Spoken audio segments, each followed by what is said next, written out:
மகாபாரதம்.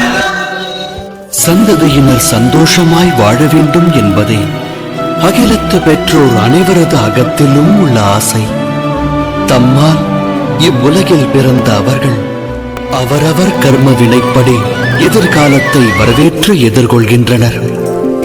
வருங்காலம் நல்முறையில் அமைய வரும் ஒரு காலம் என வேண்டாதாரும் உண்டா? எனினும் சுகம் மற்றும் பாதுகாப்பு இவ்விரண்டும் அகிலத்தாரின் கர்மாவோடு தொடர்புடையதல்லவா?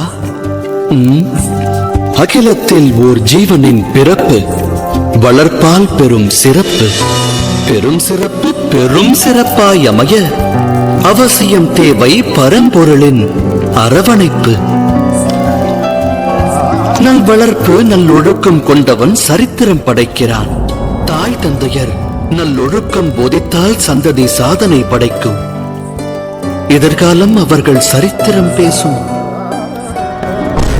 இருப்பினும் பெரும்பான்மை பெற்றோர்கள் தம் சந்ததிக்கு நல்லொழுக்கம் தேவை என்பதையே மறந்து அவர்கள் வளர்ச்சியின் மேல் அக்கறை காட்ட தவறிவிடுகிறார்கள். பெற்றவரின் அக்கறையை பெற தவறுபவர்கள் வாழ்வென்னும் நதியினில் நீந்தி கடந்து அக்கறையை எட்டுவதில்லை. நமது இந்த யாத்திரையில் சந்திப்போம் இரு தரப்பினரை.